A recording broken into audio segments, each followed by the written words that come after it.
घन कुहुड़ी रे घोड़ाई होइछि ढेंकानाल सहर। आज सकाळु पूरा सहर रे कुहुड़ीर घन आस्तरण देखा मिलता। स्थिति एमिति थिला जे 100 मीटर आगकू किछि भी दृश्यमान हेउ नथिला। एथिपई यातायात रे असुविधा देखा देइथिला। रास्ता घाट रे गाड़ी चालक लाइट लगाई गाड़ी चलाउथिबा देखा मिलता।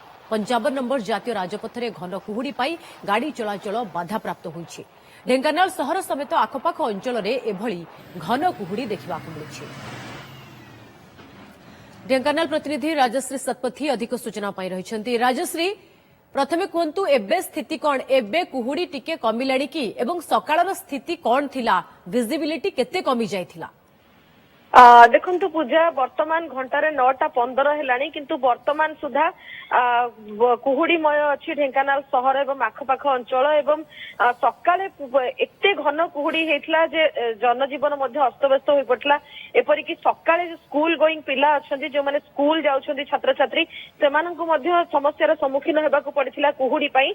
एवं ढेंकानाल सहर को लागिथिबा जो जातीय राजपथ अछि 55 नंबर जातीय राजपथ 55 नंबर जातीय राजपथ गाड़ी चलाचल बाधाप्राप्त होबार देखा मिलता। कारण घन कुहुड़ी पाखापाखि 50 ରୁ 100 मीटर दूर में किसी देखा जाऊ नथिला आगकू।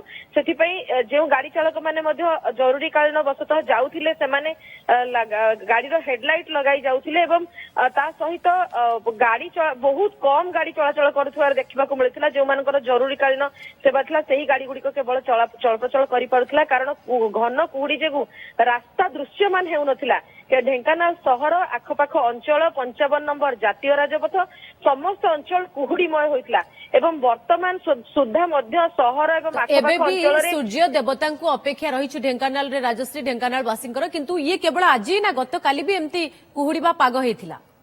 देखु गत काली पूजा कुहुड़ी हेतिला किंतु प्राय सकाल 8टा सुधा कुहुड़ी खरा आसी जाइतला एवं कुहुड़ी दृश्यमान हेउ नथिला। सकाळे किंतु कुहुड़ी थिला। आज किंतु जो घन कुहुड़ी अछि वर्तमान 9:15 हेलानी एपर्यंत खरा आसी नाही सूर्य देवतांकर दर्शन नाही एवं एपर्यंत मध्य कुहुड़ी लागि रहिछि पूजा। ओके धन्यवाद राजश्री आपन समस्त सूचना पाई।